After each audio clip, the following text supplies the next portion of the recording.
नमस्कार मित्रों, मैं आचार्य प्रमोद उपाध्याय वार्षिक राशिफल के इस सीरीज में आप सभी का हार्दिक स्वागत करता हूं। मित्रों, आप सभी के समक्ष उपस्थित हूं। आज बात करेंगे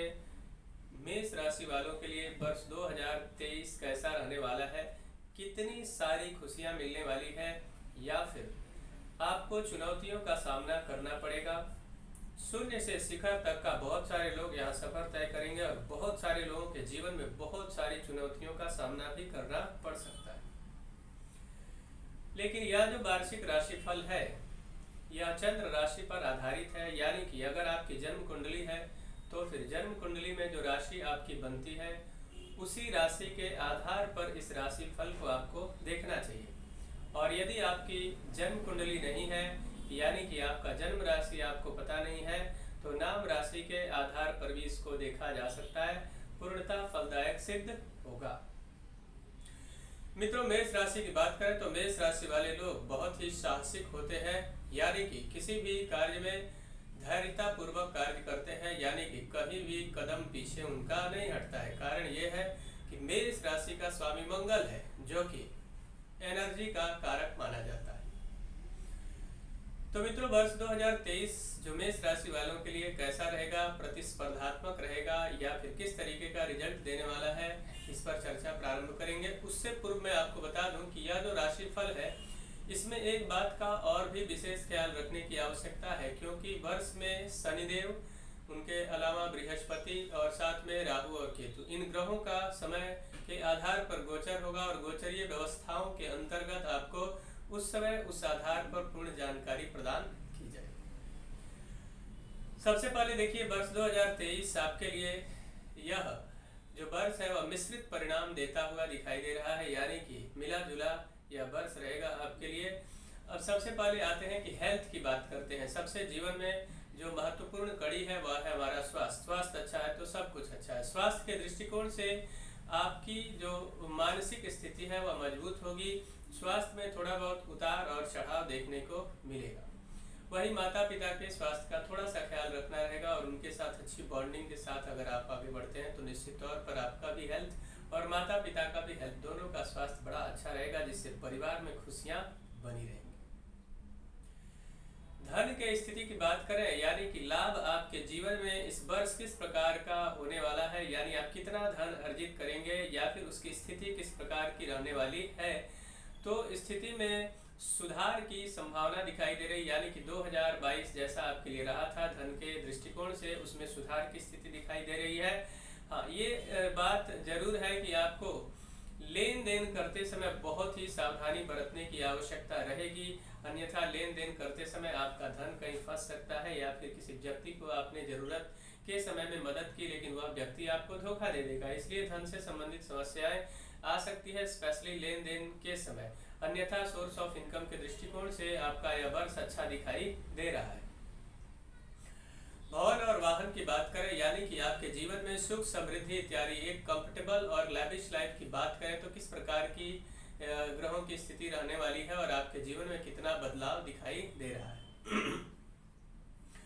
तो अगर आप जो योजना 2022 में बना रहे थे, स्पेशली गाड़ी खरीदने के दृष्टिकोण से देखा जाए तो, और वह आपका सक्सेस नहीं हो सका, यानी कि उसमें आप सफल नहीं हो सके, तो निश्चित तौर पर 2022 में नए वाहन की योजना बनाएंगे और वह योजना आपकी सफल होगी। उसके अलावा अगर आप किसी भी प्रकार का जमीन खरीदना चाहते हैं या फिर आप प्रॉपर्टी, यानी कि आप घर बनाना चाहते हैं, नए घर की योजना आपकी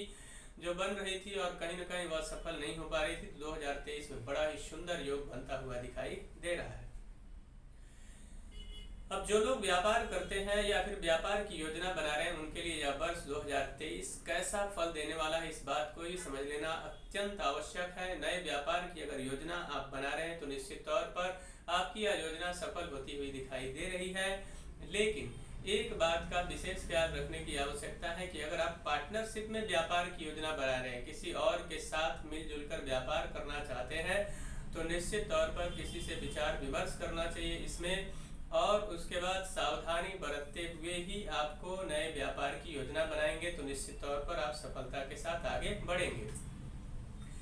विद्यार्थियों के लिए यह जो वर्ष है 2023, या प्रारंभ में थोड़ी सी कड़ी मेहनत करनी पड़ेगी, उसके बाद उनको उच्च कोटि की सफलता मिलती हुई यहाँ पर दिखाई दे रही है। वैवाहिक जीवन की बात करें तो वैवाहिक स्थिति के दृष्टिकोण से यह जो वर्ष है, जिन लड़के या लड़कियों का विवाह नहीं हो पा रहा है या उसमें किसी न किसी प्रकार की समस्याएं उत्पन्न हो जाती है, अगर आप प्रेम करते हैं और उस प्रेम को विवाह में परिवर्तित करना चाहते हैं और इसके लिए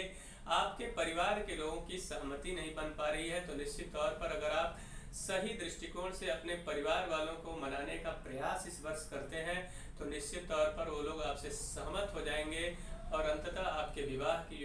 योजना आपके मन में आप बना रहे थे निश्चित तौर पर सफलता की ओर आपको लेकर जाने वाली है। नौकरी पेशा वालों की बात करें तो जो लोग सरकारी क्षेत्र में है यानी गवर्नमेंट जॉब जो लोग करते हैं उनकी व्यस्तता बढ़ सकती है, और जिनको नौकरी नहीं मिल पा रही थी या फिर नौकरी के लिए अथक प्रयास करने के बाद भी उसमें सफलता हासिल नहीं हो पा रही थी, तो निश्चित तौर पर इस वर्ष मेष राशि के दृष्टिकोण से देखते हैं तो निश्चित तौर शनि देव की विशेष कृपा होने वाली है, क्योंकि वर्ष के प्रारंभ में तो सुंदर एक शश नामक योग राजयोग भी बना हुआ है, लेकिन शनि देव जब राशि को परिवर्तित करेंगे उस समय भी वह कुंभ राशि में जब प्रवेश करेंगे तो निश्चित तौर पर वहां से भी आपके लिए नौकरी का सुंदर योग बनता हुआ दिखाई दे रहा है। संतान सुख की बात करें तो संतान की योजना जो लोग बना पा रहे थे या फिर बना रहे थे निश्चित तौर पर उसमें बार बार असफल हो रहे थे, संतान की योजना इस वर्ष सफलता पूर्वक आगे बढ़ती हुई दिखाई दे रही है, या फिर संतान से सुख प्राप्ति का भी सुंदर योग बनता हुआ दिखाई दे रहा है। अब यहाँ पे एक बात का और विशेष ख्याल रखने की आवश्यकता है कि चांडाल दोष बन रहा है मेष राशि वालों के लिए, तो यह जो चांडाल दोष है यह थोड़ा सा आपको परेशानियों में डाल सकता है, तो निश्चित तौर पर इस वर्ष में सावधानी पूर्वक आपको आगे बढ़ने की आवश्यकता रहेगी। सावधानी पूर्वक अगर आप आगे बढ़ते हैं तो निश्चित तौर पर आप सफल होंगे। इस वर्ष आपके लिए बहुत सारी खुशियाँ लेकर देवगुरु बृहस्पति और शनिदेव आएंगे। अब बहुत सारी चीजें निर्भर करेंगी कि राहु और केतु का राशि परिवर्तन, शनिदेव और देवगुरु बृहस्पति का राशि परिवर्तन आपके जीवन में और भी कई सारी नई योजनाओं को सफलता पूर्वक आगे बढ़ाने में आपकी मदद करेंगे। मित्रों, किन किन महीनों में सावधानी बरतने की आवश्यकता रहेगी यह भी जान लेना अत्यंत आवश्यक है। तो सबसे पहले आपको फरवरी में और उसके अलावा जून और नवंबर, फरवरी, जून और नवंबर यानी कि दूसरे महीने में और छठे महीने में और 11वें महीने में थोड़ी सी सावधानी बरतते हुए किसी भी प्रकार की योजना बनाते हैं तो निश्चित तौर पर आप सफलता के साथ आगे बढ़ेंगे। इस वर्ष को और भी सुखद और सफल बनाने के लिए आपको, आपकी राशि मेष है तो उसके स्वामी मंगल देव बनते हैं, तो आपको निश्चित तौर पर भगवान शिव की उपासना करनी चाहिए और शिवलिंग पर मंगलवार के दिन मसूर का दाल या फिर लाल पुष्प समर्पित करना चाहिए। उसके अलावा लाल वस्त्र का दान करना भी आपके लिए अत्यंत लाभदायक सिद्ध होगा। उसके साथ ही साथ में ओम अंग अंगार काय नमः मंत्र का जप अगर आप पूरे वर्ष करते हैं तो निश्चित तौर पर आप सफलता आपकी कदम छूएगी। मित्रों, मुझे आशा है कि मेरा यह कार्यक्रम आप सभी को पसंद आया होगा। मेरा एक निवेदन है कि अगर अभी तक हमारे चैनल को आपने सब्सक्राइब नहीं किया तो कृपया चैनल को सब्सक्राइब करें, वीडियो को अधिक से अधिक लाइक और शेयर करें, बेल आइकन को दबाएं जिससे नई नई जानकारी आप तक पहुंचती रहे। अगर आप व्यक्तिगत या फिर व्यापारिक जीवन में किसी समस्या को लेकर बहुत अधिक परेशान हैं और उस समस्या का निवारण आपको नहीं मिल पा रहा है या फिर आप अपने जन्म कुंडली का विश्लेषण करवाना चाहते हैं तो आप हमसे संपर्क करके और उस समस्या का समाधान प्राप्त कर सकते हैं। तब तक के लिए इजाजत दीजिए।